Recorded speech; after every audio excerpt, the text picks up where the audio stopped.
Morning. ഈ ഡിവോഷനിലേക്ക് എല്ലാവർക്കും യേശുക്രിസ്തുവിന്റെ നാമത്തിൽ സ്വാഗതം. നമ്മൾ ഒരുമിച്ച് ദൈവത്തെ പാടി മഹത്വപ്പെടുത്തി ദൈവത്തെ ആരാധിക്കുമ്പോൾ, വചനം കേൾക്കുമ്പോൾ, ഇന്ന് നിങ്ങളുടെ വീടുകളിൽ ആരെങ്കിലും രോഗിയായിട്ടിരിക്കുന്നുണ്ടെങ്കിൽ ഇന്ന് യേശുക്രിസ്തുവിന്റെ നാമത്തിലുള്ള സൗഖ്യം ഈ ദിവസം ഇന്ന് രാവിലെ തന്നെ നമുക്ക് സ്വീകരിക്കാം. നമുക്ക് ദൈവത്തെ പാടി മഹത്വപ്പെടുത്താം. സ്തോത്രം. Thank you.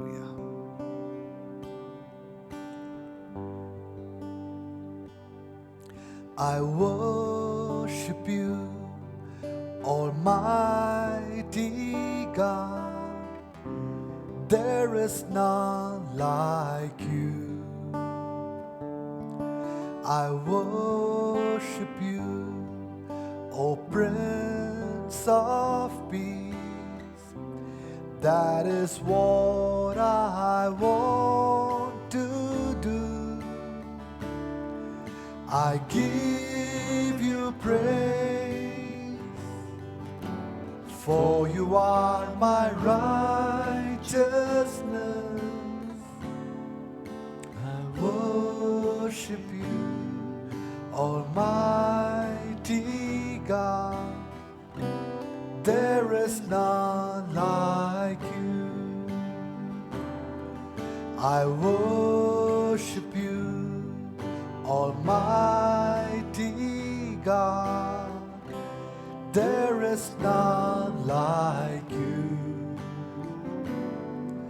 I worship you, O Prince of Peace.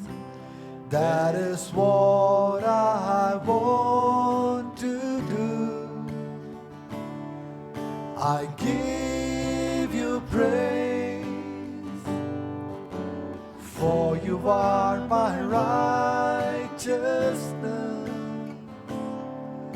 I worship you, Almighty God. There is none like you. There is none like you. No one else can touch my heart like you do. And I could search for all eternity long and find there is none like you. Once more we sing, there is none like you, Lord. There is none like you. No one else can touch my heart like you do. And I could search for all eternity long and find there is none like you. Your mercy flows. Your mercy flows like a river so wide. Healing comes from your hand. Suffering children are safe in your hands. There is none like you. There is none like you. No one else can touch my heart like you do. I could search for all eternity long and find there is none like you. I could search for all eternity long and find there is none like you.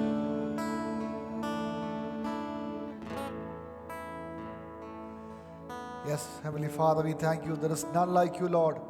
കർത്താവെ, അങ്ങേപ്പോലൊരു ദൈവമില്ല കർത്താവെ.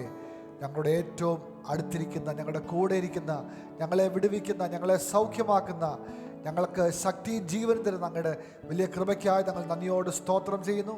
തുടർന്ന് വചനം സംസാരിക്കുമ്പോൾ അവിടുന്ന് ഞങ്ങളോട് സംസാരിക്കണമേ. ദൈവശക്തിയാൽ ഞങ്ങളെ നിറയ്ക്കണമേ. പ്രാർത്ഥന കേട്ടതിനായിട്ട് സ്തോത്രം. യേശുക്രിസ്തുവിന്റെ നാമത്തിൽ തന്നെ പിതാവേ, ആമേൻ. ഹല്ലേലൂയ. Thank you. ആമേൻ. Morning, church.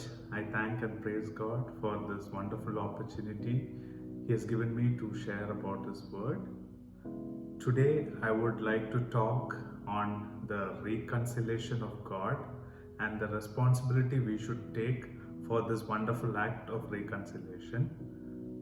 Before beginning today's devotion, I would like to share three words which I will be repeating again and again in this whole devotion, and I will also tell the meaning of these words so that you will know in what context I am using these words. These three words are: first one is reconcile, second one ambassador, and third one to implore. Reconcile, that means to restore relationship. Ambassador is an official who represents his country in a foreign country, and that position is accepted by that country. Third is to implore. To implore means to beg someone to do something or not to do something. So these three words are reconcile, ambassador, and implore. So with these three words in mind, I would like to start today's devotion. For today's devotion, I chose portion from Apostle Paul's second letter to Corinthians, chapter 5, verses 11 to 21. 2 Corinthians chapter 5, verses 11 to 21. So this portion mainly deals with the reconciliation of God. The first question here is why reconciliation? That is, why humanity should be restored with God. Why the relationship of humanity should be restored with God. So reconciliation is the end of separation caused by original sin between God and humanity. By this act of reconciliation, God is restoring the relationship with mankind, which is lost due to the first sin. So, about this whole act of reconciliation we'll be looking today. So, this portion of 2 Corinthians chapter 5, 11 to 21, I have considered in three sections, that is three parts. First is sacrifice of our Lord Jesus Christ. Second, act of reconciliation. And third, our role in reconciliation. So, in this portion, when Paul is talking about reconciliation, he mainly stresses on the sacrifice of Jesus Christ. This is mentioned in different verses in this portion. First, I would like to read from verse 14. There he says, Jesus Christ died for all. Is again another verse 19. In Christ, God was reconciling the world. That is, in Christ, mean through the death of Jesus Christ, God was reconciling the world. Another verse 21. For your sake, God made him to be sin who knew no sin. So these are the verses where Paul is trying to stress upon the sacrifice of our Lord Jesus Christ. Why did God choose to sacrifice his son? It is purely because of his love for us humans. So that is about the sacrifice of the Lord Jesus Christ. Next we move on to the act, the whole process of reconciliation. So who intends reconciliation? If you read verse 18, it's the beginning says, all this is from God. So the who intends reconciliation, it is definitely the will of God. God intends reconciliation. And how are we reconciled? When we read verse 19, it says reconciliation is by the act of forgiveness. So it is the forgiveness of our sins which makes us reconcile with God. So the whole process is that reconciliation is by the will of God to forgive our sins through the sacrifice of Jesus Christ to restore our relationship with Himself. So we now saw how whole process of reconciliation is taking place and how significant is the role of Jesus Christ, that is the role of sacrifice of Jesus Christ is in this act of reconciliation. Next, let's see what is our role in reconciliation. Concerning reconciliation, we have no role in the process of reconciliation, but we have one thing to do. When we read verse 15, here it says, we no longer live for ourselves, but for His sake who died for us. That is, when we no longer live for ourselves, and when we start to live for His sake, we become belonging to Christ. That is, we belong to Christ. So when we stop living for ourselves and when we start belong to Christ, verse 17 if we read, this means that anyone who belongs to Christ has become a new person. The old life is gone, a new life has begun.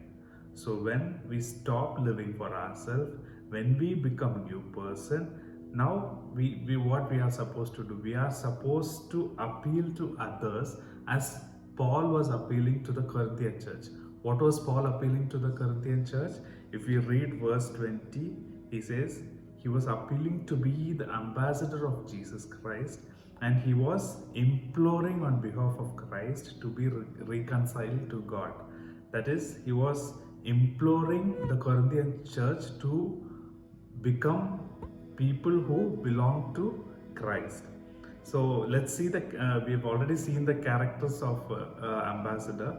Ambassador speaks for his king or for his government. He never talks on his own. Always he will be representing his government. So when we say we are ambassadors of God, we should speak only what God has entrusted us to speak. Today we have been meditating on reconciliation, and as ambassadors of God, we should do two things concerning reconciliation. So as ambassadors of God, we should practice to reconcile and we should preach reconciliation. How do we practice reconciliation? The basic principle, as we were discussing, as we were seeing, the basic principle behind reconciliation is forgiveness. So how do we practice reconciliation? We practice reconciliation by developing this quality of forgiving others. Concerning this quality of forgiveness, there are many verses in the Bible. I would like to quote a few. First, I would like to read from Colossians 3:13. Bearing with one another, and if one has a complaint against another, forgiving each other, as the Lord has forgiven you, so you also must forgive. Next, I would read from Ephesians 4:32. Be kind to one another, tender-hearted, forgiving one another, as God in Christ forgave you. Next is Hebrews 12:14. Strive for peace with everyone. Next is Luke 17:3. If your brother sin, rebuke him, and if he repents, forgive him. Matthew 5:24. Leave your gift there before the altar and go first, be reconciled to your brother, and then come and offer your gift. So there are many verses concerning forgiveness. So we practice reconciliation by forgiving our fellows who are with us, our relatives, our friends. That is how we practice reconciliation. The second thing what we are to do as ambassador is to preach reconciliation to unbelievers. So how do we preach reconciliation? We are to implore, that's what we have to beg, that's what Paul says, beg to non-believers to accept this offer of forgiveness by God so that they can also inherit the kingdom of God. Again, I repeat, as ambassadors of God, we have to practice two things. One is to practice reconciliation, other is to preach reconciliation. So today's conclusion of whole meditation is that God in His will to reconcile with man, he gave Jesus as sacrifice so that our sins are forgiven and we are reconciled with God. We should also practice reconciliation among ourselves by forgiving one another and preach reconciliation of God to unbelievers by imploring or begging them to His kingdom. May God bless these words. Let's pray. Our loving and gracious Heavenly Master, Lord, we thank you for this wonderful morning. Lord, as we have learned today about your reconciliation, Lord, we pray and thank you for this wonderful act, O Master. We also pray that help us to practice reconciliation by forgiving others and help us to preach about you so that we can implore people into your kingdom, O Master. We pray for this day ahead. Be with us. Let your grace always abound us, O Master. In your mighty name we pray. Amen.